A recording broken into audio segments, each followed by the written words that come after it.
Everyone, बच्चों, मेरा नाम है Rahi Sharma and I welcome you all in top rankers super grands. मैं आज आपको बेटा बताने वाला हूं एक इतना अच्छा comparison of the examination of CUET by from 2022 to 2024। 22, 23, 24 में आखिर पिछले 3 सालों में क्या ट्रेंड रहा है। अच्छा, अब इस क्लास की इंपॉर्टेंस ये भी होती है बेटा, क्योंकि हम हमारे इतिहास से सीखते हैं।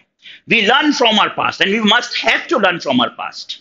जो पास्ट में चीजें हुई हैं, हमारे सीनियर से जो गलतियां करी हैं, वो गलती हम ना दोहराएं और हमारे पास्ट के एग्जाम्स को देखते हुए हमको एक पैटर्न का आइडिया निकल आता है हमारे सामने, जिस राह पर हमको अपनी तैयारियों को आगे बढ़ाना है। तो चलो बच्चों, देखते हैं कि आखिर किस टाइप के क्वेश्चंस पूछे जाते हैं सीयूईटी में, और 2022 में वो उस टाइप क्वेश्चन कितने पूछे गए थे, 23 में उस टाइप कितने पूछे गए और 24 में। तो आपको लग रहा सर ये डेटा तो मतलब ये तो बहुत ही हाई रिसर्च के बाद बनने वाला डेटा है।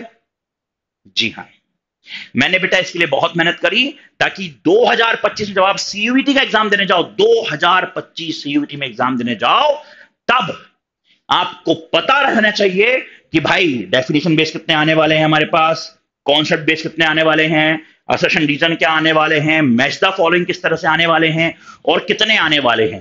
क्योंकि बेटा जो ज्यादा आएंगे हम उसकी प्रैक्टिस कर लेंगे। आ रही है बात समझ में? तो चलो देखते हैं कि आखिर 2022 में, 23 में, 24 में कौन कौन से क्वेश्चन किस किस टाइप में पूछे जाए, जिसके आधार पर हम हमारे 2025 का रोड मैप को तैयार कर पाए। तो बेटा सबसे पहले अगर आप देखो ना, तो डेफिनेशन बेस्ड क्वेश्चन 2022 में 3 क्वेश्चन पूछे गए थे बेटा, डेफिनेशन बेस्ड। लेकिन वही 2023 में उन्होंने उठा के कम कर दिया और 2024 में वापस से एक definition based, direct definition based मतलब डायरेक्ट क्वेश्चन, उसको बढ़ा दिया। तो यहां कम हुआ, वहां बढ़ गया। लेकिन मैं मान के चल सकता हूं definition based on an average ये आपको 2 से 3 के बीच में ही पूछने वाले हैं 2025 में। वहीं 2025 में आप देखोगे कॉन्सेप्ट बेस्ड ये सबसे ज्यादा आने वाले हैं बच्चों। क्यों? क्योंकि कॉन्सेप्ट बेस्ड बायो में कॉन्सेप्ट बेस्ड क्वेश्चन सबसे ज्यादा पूछे जाते हैं। और कॉन्सेप्ट बेस्ड में बेटा कि भाई स्टेटमेंट्स दे देंगे आपको, कौन सा करेक्ट है कौन सा इनकरेक्ट है, और डायरेक्ट जो कॉन्सेप्ट लगाने वाले होते हैं, जिससे हम लोग केवल लर्न करके उसको सॉल्व नहीं कर पाएंगे, उस लर्निंग्स की एप्लीकेशन करने के बाद हम वो क्वेश्चन को सॉल्व कर पाएंगे। ठीक, अच्छा, एप्लीकेशन बेस्ड क्वेश्चन भी आप देखो 8 थे 2022 में, 23 में 9 हो गए और 24 में 6 हो गए। तो थोड़े से वेरी करे हैं, लेकिन 2025 में मैं ये नहीं बोलूंगा कि ये बढ़ नहीं सकते। पर हां, हमारा मेजर पोर्शन जो अगर देखो सीयूईटी में आते 50 क्वेश्चन है, करने केवल 40 हैं, वो भी 45 मिनट्स में। तो 2025 में अगर आप देखो तो 18 क्वेश्चन 2024 में आए हुए थे, कॉन्सेप्ट प्लस एप्लीकेशन।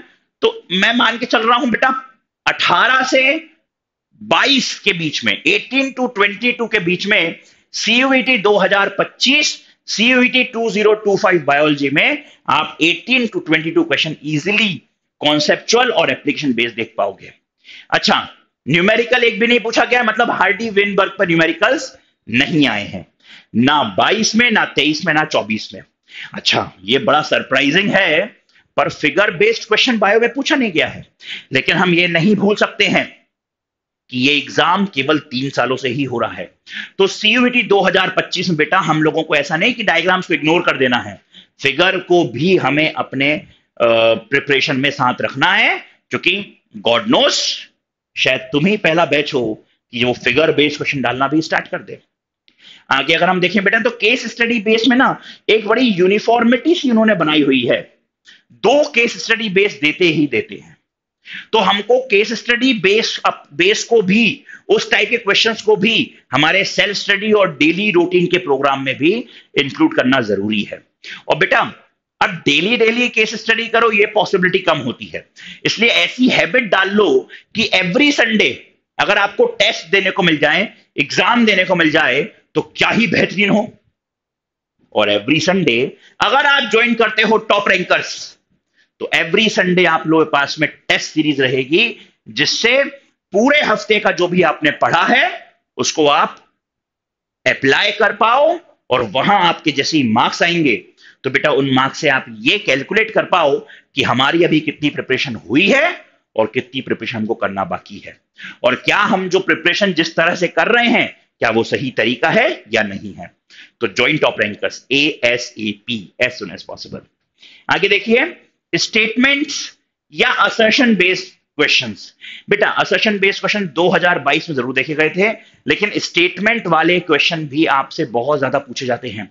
आप यहां देखो बेटा, 8 क्वेश्चन 2022 में थे, 23 में कम हो गए थे, लेकिन उन्होंने 24 में बढ़ा दिए, और 25 में मेरा अनुमान है कि स्टेटमेंट बेस्ड क्वेश्चन और बढ़ने वाले हैं।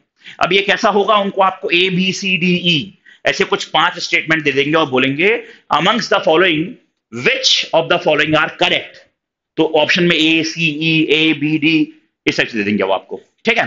तो आपको बेटा ऐसे स्टेटमेंट वाले क्वेश्चंस को भी CUET एग्जाम्स के लिए स्पेशली प्रिपेयर करना बहुत जरूरी है। और पता है होता क्या है, अक्सर बच्चे इन स्टेटमेंट वाले क्वेश्चंस में ही मात खाते हैं।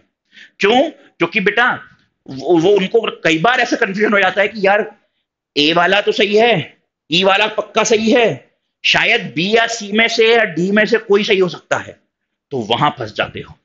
तो स्टेटमेंट वाले क्वेश्चंस को आपको प्रैक्टिस करनी है, जिससे CUET 2025 में हम लोग ज्यादा फंसे ना, और इन टाइप के क्वेश्चंस के लिए हम तैयार रहें। और अगर आप देखो 2024 में 18 क्वेश्चंस थे कॉन्सेप्ट और एप्लीकेशन, 10 और मिला लीजिए स्टेटमेंट वाले, तो 28 क्वेश्चन, 40 में से 28 बेटा 70% पेपर केवल 3 स्पेशल टाइप के क्वेश्चन से बनता है। अगर आप देखें मैच द फॉलोइंग, तो 28 में एक 7 और जोड़ लीजिए, और यूनिफॉर्मिटी देखिए बेटा 2022, 2023, 2024 सब में 7 क्वेश्चंस, 2025 में भी 7 क्वेश्चन, और मैं अगर गलत नहीं हूं तो 28 प्लस 7 35 क्वेश्चंस। तो बेटा आउट ऑफ 50 क्वेश्चंस 35 क्वेश्चंस, यानी कि पूरा पेपर ही किससे बना होता है CUET का, केवल 4 स्पेसिफिक टाइप के क्वेश्चंस है। अरे ये बात समझ में?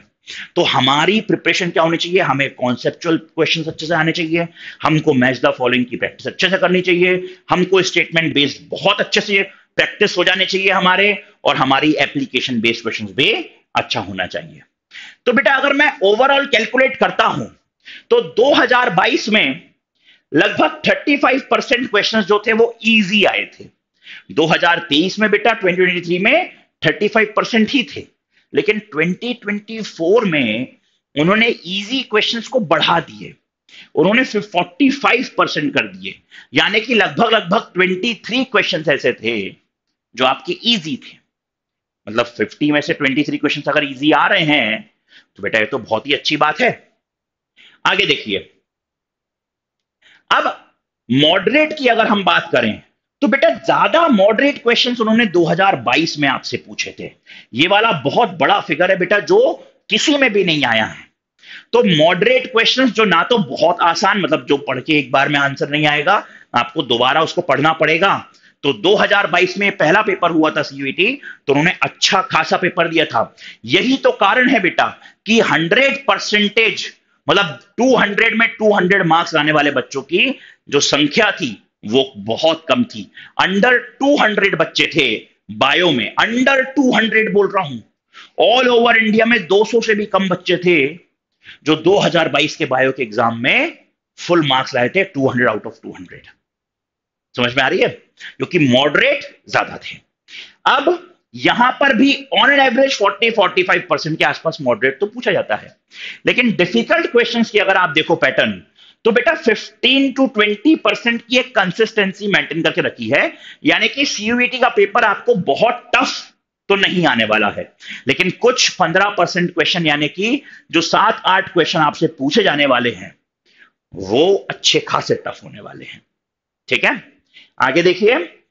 अब एक पैटर्न, एक चीज देखने को ये मिली बेटा कि जो डिलीटेड चैप्टर्स हैं, से फॉर एग्जांपल बायोलॉजी की बात करूं तो हमारे पास reproduction in organism, strategies for enhancement in food production और एनवायरमेंटल इश्यूज, ये डिलीटेड चैप्टर्स थे और इनसे क्वेश्चन केवल 3 से 4 पूछे गए हैं 2024 में, केवल 3 से 4 क्वेश्चन। यानी कि हम लोगों को अगर केवल हमने अपने 13 चैप्टर्स जो हमारे सीबीएसई बोर्ड्स में आने वाले हैं, जो एनसीईआरटी में हैं, अगर हमने उस पर हाईली फोकस करा तब भी हम आराम से 50 में से 40 क्वेश्चंस को पूरे सही कर सकते हैं। और बेटा ये रहा एक परफेक्ट स्टेट।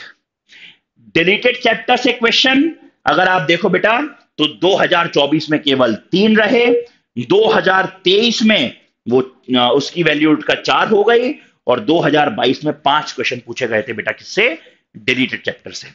तो धीरे धीरे धीरे डिलीटेड चैप्टर्स को, जैसे बेटा नीट ने डिलीटेड चैप्टर्स जो हैं जो डिलीट करे हैं सीबीएसई ने अपने एनसीईआरटी से, वैसे ही बेटा नीट ने भी उनको ओमिट कर दिया था, अपने सिलेबस का, अपना करिकुलम का पार्ट नहीं बनाया था। तो मुझे लग रहा है कि सीयूईटी भी ज्यादातर किसकी तरफ बढ़ रहा है, डिलीटेड चैप्टर्स को हटाने की फिराक में लग रहा है। लेकिन अब बेटा हम ये कुछ बोल नहीं सकते कि 2025 में अभी भी कम ही आएंगे, क्या पता 2025 में वो बढ़ा दे एकदम से सीयूईटी में। तो हमें हमारी प्रिपरेशन 13 चैप्टर्स की नहीं, पूरे 16 चैप्टर्स की रखनी है। वहीं इजी का ग्राफ आप देख सकते हो बेटा, इजी क्वेश्चंस का ग्राफ बढ़ा है किसके लिए, 2024 के लिए। मॉडरेट का ग्राफ कम हुआ है और डिफिकल्ट का ग्राफ भी कम हुआ है। तो पेपर पैटर्न थोड़ा सा आसान बनाने की कोशिश की जा रही है। क्यों? क्योंकि बेटा ना 2022 में ना 2023 में ऐसा कोई बच्चा नहीं था कि जो मतलब 200 आउट ऑफ 200 लेके आ रहे हैं, मुश्किल से 200 बच्चे या उससे भी कम बच्चे। तो पूरे ऑल ओवर इंडिया में भैया इतने सारे बच्चे बैठ रहे हैं, 10 लाख 11 लाख बच्चे बैठ रहे हैं। तो भाई जैसे बायो में बैठ रहे हैं 7 लाख 8 लाख बच्चे बैठ रहे हैं, उनमें से केवल 200 बच्चे हैं जो फुल मार्क्स लेके आ पा रहे हैं। तो पेपर पैटर्न को जो बहुत टफ है उसको थोड़ा आसान बनाने की कोशिश की गई है। लेकिन फिर भी 2024 में क्या कैसा रिजल्ट रहा है ये हमको बहुत अच्छे से पता है। अब आगे अगर हम देखें बच्चों, आखिर क्या लर्निंग्स हम क्या सीखे कि भाई हमारे पास क्या लेसन हमको मिला जो हमको ध्यान रखना है फॉर 2025, तो वो है बेटा focus more and more on boards. जितने ज्यादा बोर्ड्स पे आप फोकस करोगे उतना ही आपके लिए अच्छा है। और बोर्ड्स पे फोकस करना मतलब बेटा आपके स्कूल के जो इंटरनल एग्जाम्स होने वाले हैं, पीरियोडिक टेस्ट हो गए, आपके हर मंथली टेस्ट हो गए, हाफ ईयरली हो गए, प्री बोर्ड हो गए बेटा, उन पर आपको बहुत ध्यान देना है। अब आप कहोगे सर 12th में तो कोई स्कूल के नंबर जुड़ते नहीं हैं तो हम उन पर ध्यान क्यों दें। बेटा एक बात बताओ, चलो आपने अभी एग्जाम के स्कूल के एग्जाम्स पे ध्यान नहीं दिया और आपने अपनी मर्जी से पढ़ाई करी रैंडम, लेकिन उस पढ़ाई को, वो पढ़ाई प्रॉपर हो रही है नहीं हो रही है, उसको आप कैसे नापोगे भाई। एग्जाम आपको इसलिए नहीं लिए जाते भाई कि तुम्हारे ऊपर कोई बोझ डाल दिया जाए।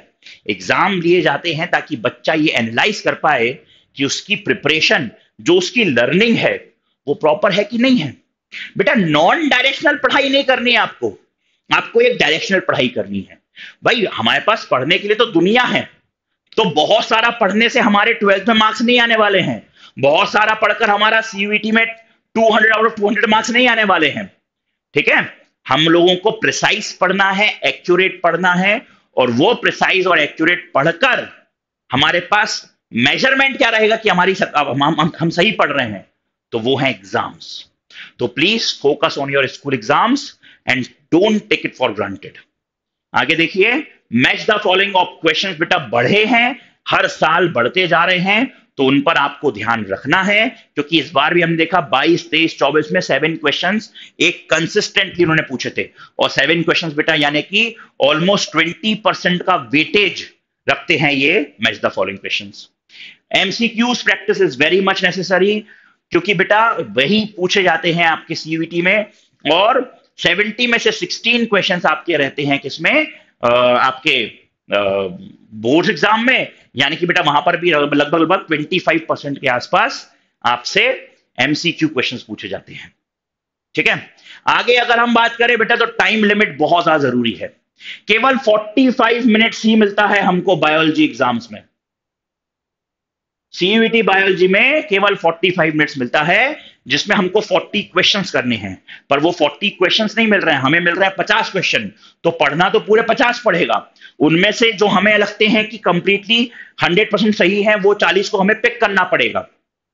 बेटा 50 क्वेश्चन अगर आप रीड भी करो एक क्वेश्चन 1 मिनट में, तब भी आपका होता है 50 मिनट, लेकिन ये टाइम हमारे पास में उतना नहीं है। तो बेटा टाइम मैनेजमेंट आपको सीखना पड़ेगा, और टाइम मैनेजमेंट के थ्रू ही आपको सारा मेहनत करके अपनी प्रैक्टिस को आगे बढ़ाना पड़ेगा। ओएमआर शीट की प्रैक्टिस करना मत भूलिएगा। उसका कारण यह है क्योंकि अब ऑफलाइन एग्जाम होने लगा है सीयूईटी। अनलाइक 22, 23, 24 और 25 आपका बेटा ऑफलाइन एग्जाम होगा, जिसमें ओएमआर शीट की प्रैक्टिस हमारे लिए बहुत ज्यादा जरूरी है, क्योंकि 50 में से 40 करने हैं, 10 छोड़ने हैं। मान लो 1, 2 फिर करा हमने 4, 5 और गलती से 4th का आंसर हमने लगा दिया थर्ड के क्वेश्चन में।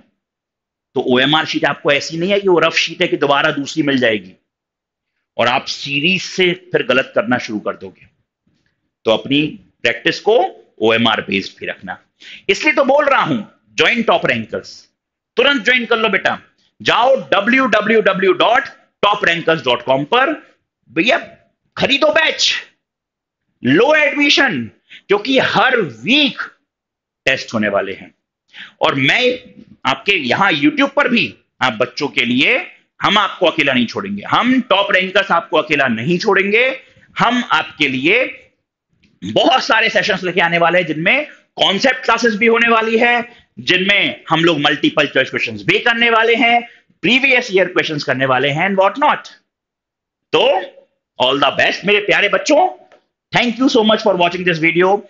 मैं ऐसे स्ट्रेटेजी के और वीडियोस भी आपके लिए लेकर आया हूं, एक बार आप उसको भी देखिएगा। इस वीडियो को लाइक कीजिए, चैनल को सब्सक्राइब कीजिए, बेल आइकन दबाना मत भूलिएगा। मिलता हूं आपसे next. Till then, good bye.